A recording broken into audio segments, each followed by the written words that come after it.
Nous sommes de retour pour la deuxième partie de Politicien, votre rendez-vous politique. 3 nouveaux invités m'ont rejoint. Vivien Manangou, vous enseignez le droit à l'Université de La Rochelle. Merci de m'avoir rejoint pour cette deuxième partie. Jean-Bernard Bikim, vous êtes, analyste stratégiste, président du think tank Alpha, Alliance africaine pour l'alternative et pour l'accompagnement. Merci Jean-Bernard Bikim d'avoir accepté mon invitation. C'est à vous qu'on remercie, Et comme toujours, mon avocat préféré est resté avec moi. Brice Nzamba, vous êtes avocat au barreau de Paris. Merci d'avoir accepté notre invitation. C'est moi qui vous remercie, M.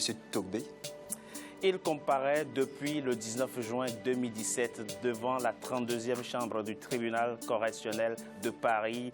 Il s'appelle Théodoro Obiang Nguema Mangué. Il est le vice-président de la Guinée équatoriale, mais il dénonce déjà la dimension du procès dont il fait l'objet. On l'écoute et on en parle après.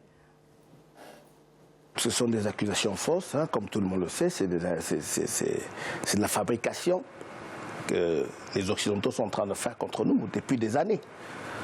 On accuse la Guinée équatoriale d'être un pays corrompu, que tous les dirigeants de la Guinée équatoriale sont des corrompus, mais où sont les preuves?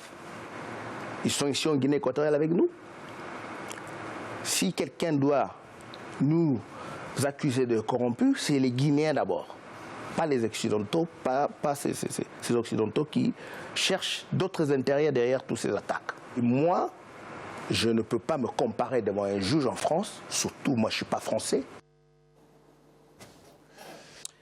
Vivien Manangou, une haute autorité d'un État souverain peut-elle être jugée en France? Oui, répond la France, si les crimes sont détachables de la fonction qui lui confère l'immunité. Dans le cas du vice-président équato-guinéen, pensez-vous que les crimes qui lui sont reprochés sont détachables de sa fonction du vice-président?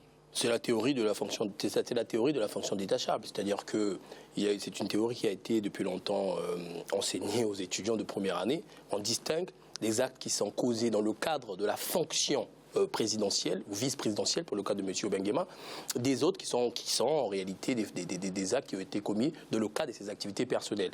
En l'occurrence, ce qu'on reproche à M. Nguema, c'est le fait d'avoir acheté avec de l'argent frauduleux un bien notamment sur l'avenue Foch à 107 millions d'euros. Il n'y a donc pas, à mon sens, d'obstacle à ce que M. Nguema soit jugé ou qu'il se fasse représenter par un de ses avocats, comme c'est le cas d'ailleurs. Alors, il n'y a pas que, le crime que vous évoquez, détournement. Il y a beaucoup d'autres crimes qui sont justement liés au fait qu'il était ministre en charge du bois. Et là, on voit qu'on fait appel de son statut pour justifier la commission de certaines infractions.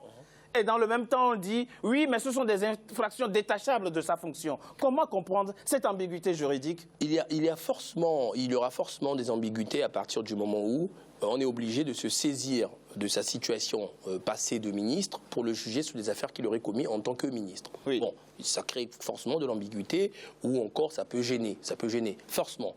Mais moi je pense vraiment que dans cette affaire d'Idébié Malaki, il faut bien comprendre que le problème, la réalité du problème, c'est que les États africains, ou du moins les États qui sont concernés, n'ont pas à ce jour démontré leur capacité à juger des actes de corruption de leur propre pays, ce qui fait appel à une justice, une espèce de justice complémentaire.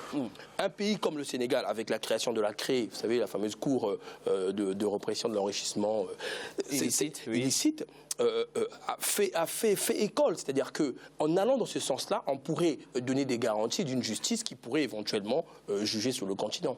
Brice Nzamba, vous êtes avocat au barreau de Paris. Mon statut de vice-président est-il incompatible à l'acquisition d'un immeuble à Paris?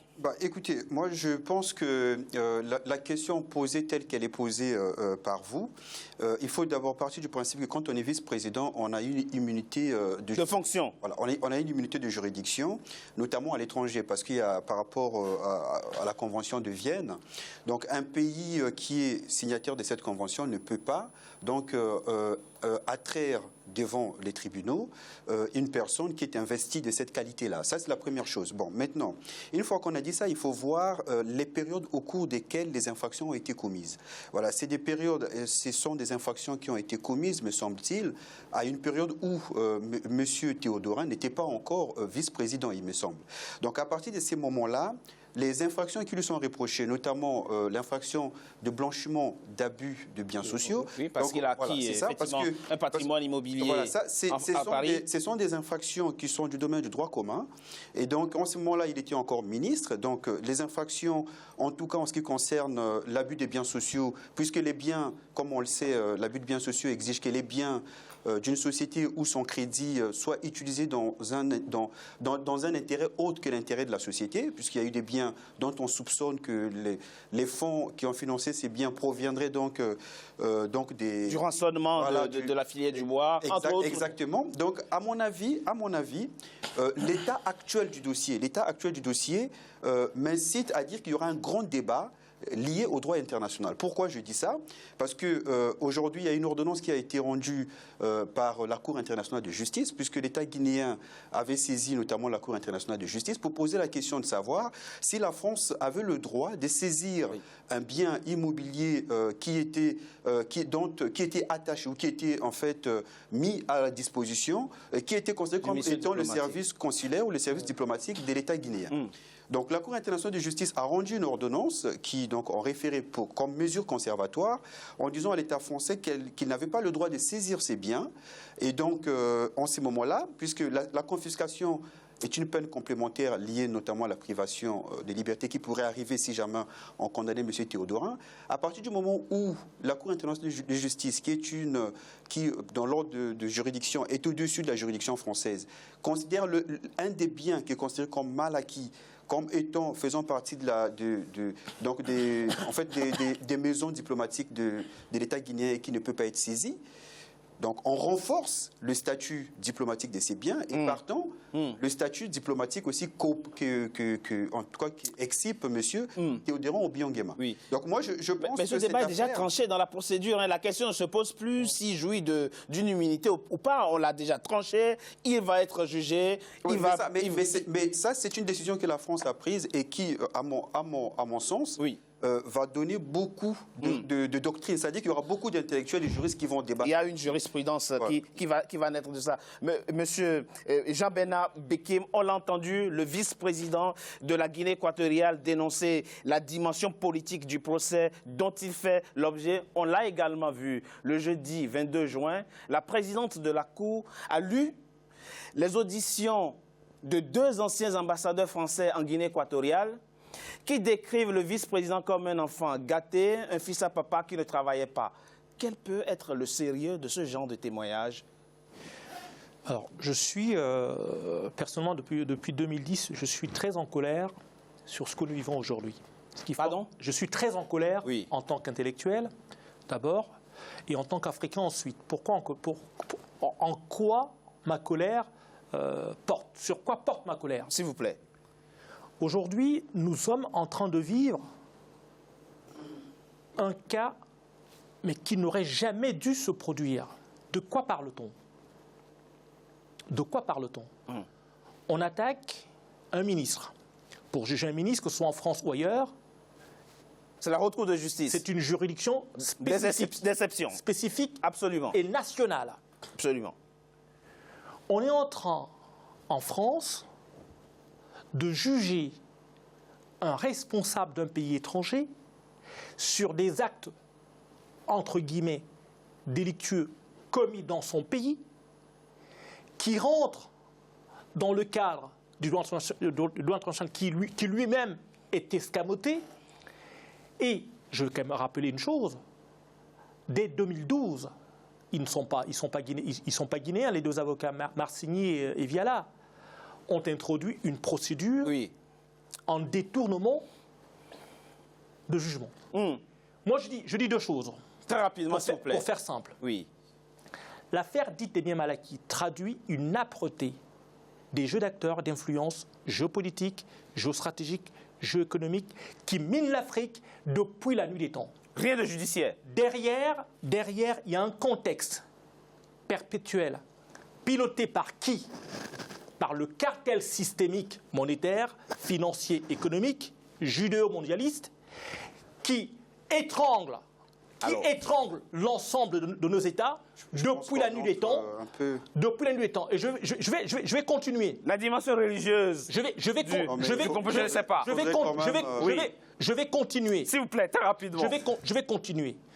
Thomas, Monsieur Mann vient de faire, a fait aujourd'hui a dégoupillé, j'appelle ça une grenade à fragmentation. Mais on oublie très rapidement que la prise de pouvoir en Afrique, le contrôle des richesses en Afrique utilise les mêmes procédés. Quand Hollande va être élu, enfin, au cours, je fais un parallèle très rapide. Hollande nous dit, avant son élection, ils n'ont jamais été élus, mais ils ont le pouvoir. Eux, c'est qui? C'est la finance internationale. Mais en gros, nous sommes dans une procédure purement politique. La famille Obion est face à la finance internationale qui souhaite absolument se débarrasser de cette famille pour en mettre une autre qui sera beaucoup plus servile par rapport à eux. Point. C'est un argument recevable. Non, mais écoutez, je pense très rapidement, on a entendu beaucoup d'allégations. Très rapidement. Aucune démonstration n'est faite, il n'y a que des allégations tout à fait gratuites. En tout cas, jusqu'à la fin du procès, jusqu'à la fin du procès, on n'aura que des hypothèses, que des théories. Non, je parle de l'intervention de mon ami de droite. Oui, Jean-Bernard Bikim. Voilà, je pense que cette affaire est sérieuse et on peut défendre la famille Nguema en étant plus sérieux. Voilà, c'est ça, c'est ce que je vais dire. C'est-à-dire que quand on veut défendre des gens, il faut utiliser des arguments sérieux. Sinon, on les enfonce en croyant les défendre. Et je pense que mon ami de droite, dans toute sa bonne foi, ne rend pas service à la famille Nguema. Voilà. Une fois que c'est dit, je pense qu'il faut restituer la situation. Très rapidement, voilà, c'est-à-dire Maître Nzamba. On ne peut pas aujourd'hui dire que l'Occident se mêle des affaires qui ne le concernent pas, quand soi-même, on ne s'en occupe pas chez soi. C'est la première des choses, il faut être cohérent. C'est-à-dire que si on veut être respecté, il faut se respecter soi-même.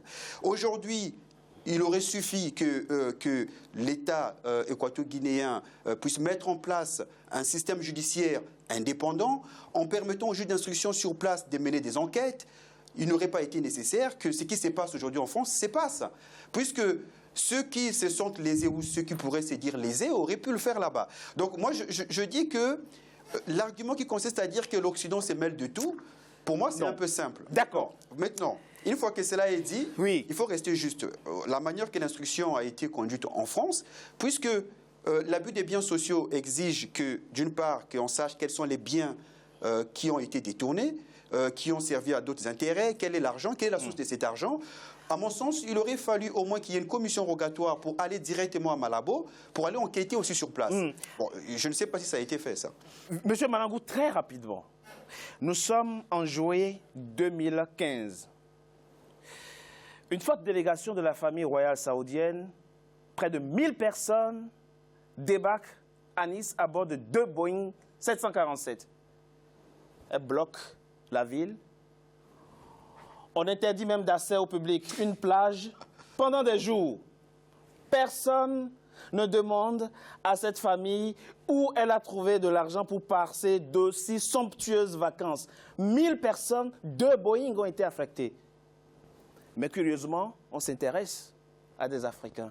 On peut légitimement dénoncer un 2 poids 2 mesures. Non, pas exactement. Alors, je vais rapidement préciser quand même que le privilège juridictionnel pour ce qui est des ministres et des gouvernants s'applique dans le cadre du droit national. Hein. Donc, oui, il ne faut pas le prendre pour quelque chose qui s'appliquerait partout. Privilège, quand on parle non, vous ne parlez pas d'immunité. Non, je parle privilège, c'est autre chose. C'est autre chose, ça a été évoqué. Lorsqu'on parle de haute cour de justice, tout ce que vous voulez dans ce sens, c'est dans le cadre strictement national. Et ça relève des actes qu'on aurait commis dans le cadre de ses fonctions ministérielles ou non ministérielles. Oui. Ça n'a rien à voir avec... Bon, très bien. Pour revenir à votre question... S'il vous plaît. Il faut simplement constater, on peut le constater, que l'Arabie Saoudite est un royaume. Qu'est-ce qui s'y passe? Qu'est-ce qui se passe dans le cadre de l'organisation monarchique? Il y a une confusion entre les moyens de l'État et les moyens de la famille royale. Oui, on est d'accord. Si M. Obiang-Nguema... D'accord. Mais si on veut s'intéresser à l'origine des fonds qui sont investis, oui. Mais si vous ne voulez pas que je réponde... Oui, bien sûr. Ah, mais... Si M. Nguema veut que peu personne s'intéresse à ce qu'il fait, notamment les citoyens bissau-guinéens et équato-guinéens, qu'il transforme son pays en un royaume.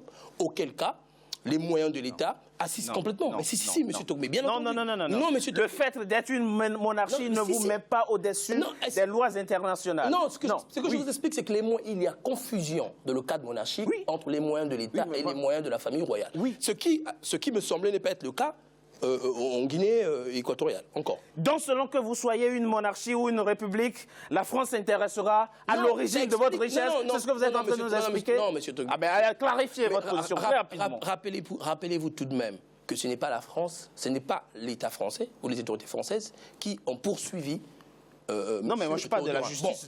Oui, mais la justice. Mais non, mais attention, parce que dire que la justice française serait la France, c'est pas exactement la même chose. Ah non, mais vous savez de quoi on parle. Oui, mais il faut le rappeler. La France, on ne poursuit pas n'importe qui sans l'autorisation. Non, c'est pas vrai. C'est pas vrai. C'est pas le parquet. C'était pas le parquet. On se rappelle, tout le monde se souvient de l'ordonnance de 2009. C'était le doyen du juge, le doyen du TGI, le doyen des juges du TGI de Paris. Oui. 5 mars 2009. D'accord. Rien à voir avec le pouvoir politique. Le pouvoir politique, d'ailleurs, avait entravé, il faut le rappeler. Le parquet avait toujours entravé cette affaire dès le départ. Ça a été une vraie bataille entre les juges d'instruction. C'est au forceps. Quand on prend le dossier... Donc, attendez, monsieur. Parce qu'il faut savoir aussi de quoi on parle. Très rapidement, monsieur Manangou. Oui. On dit qu'il gagne 100 000 € par an, c'est pas possible qu'il acquiert un immeuble qui coûte 600 millions d'euros. Voilà l'argument. Est-ce que c'est juridique, ça? Non, monsieur Toubé, attendez. Moi, je vais vous dire. Si vous voulez entendre de ma part que dans ce dossier, il y a beaucoup de choses qui ne tiennent pas, c'est vrai. D'accord. C'est vrai. Mais monsieur Zamba, qui est avocat, est en face de moi, peut vous le dire que dans 60% des cas, lorsqu'on a un dossier qui arrive, souvent ça ne tient pas. Ça ne préjuge en rien de la vérité judiciaire. On s'organise pour que ça tienne. Voilà. Donc cette question-là, finalement, moi, vous savez ce que je regrette, moi? Je trouve l'affaire, la défense des chefs d'État. Je regrette plusieurs choses. La première, rapidement. On n'angélise pas au bien. La première. Non. Personne n'est en train de dire qu'il est un ange ici. Ah non, mais c'était pas l'objet de ma prise de parole. La première chose, c'est que je considère que cette affaire ne devrait pas concerner que les familles présidentielles. Elle doit être étendue parce que je peux vous dire que les prédateurs des fonds publics en Afrique, ils existent. Et pas que dans les milieux ministériels et compagnie. Absolument. Bon, première chose, beaucoup des gens, moi je suis congolais, des douaniers au Congo, viennent ici, font un peu ce qu'ils veulent avec l'argent de l'État. Donc on pourrait peut-être s'intéresser à eux aussi. C'est la première chose. Le fameux 2 poids 2 mesures. Absolument. La deuxième chose que moi je pense centrale, qui mérite d'être soulignée, c'est qu'on ne peut pas dire, et M. Maître Zamba l'a dit tout à l'heure, on ne peut pas dire, ne vous mêlez pas de nos affaires alors que nous-mêmes on ne fait rien. On ne fait strictement rien. On a besoin pour ce faire d'une justice complémentaire. Parce que le droit doit être respecté. Très rapidement, le droit doit être respecté. Alors là, Jean-Bernard Bekele, votre mot avant qu'on marque une coup de pause, très rapidement. Je vais revenir très rapidement sur 2 points. S'il vous plaît, très rapidement. J'ai évoqué tout à l'heure le complexe systémique judéo-mondialiste. C'est qui? C'est qui? Non, je vais préciser. Je vais préciser. Oui, ce sont les Rothschild. Ce sont les Rothschild. Ce sont les Schiff, les Warburg, c'est votre hypothèse, les Rockefeller, et je m'arrêterai là. D'accord. Qui tiennent la monnaie, les finances et l'économie du monde. Ils ont plusieurs nationalités. Je ferme le banc. C'est eux qui font que le vice-président soit attaqué en France. Je ne peux accepter et entendre ni de l'un ni de l'autre que l'on puisse marcher ici sur la notion de souveraineté. Ça n'est pas possible. D'accord. Vous savez quoi, messieurs? Je vous propose de marquer une coup de pause. On se retrouve dans quelques instants pour la 3e et dernière partie de notre émission. À tout de suite.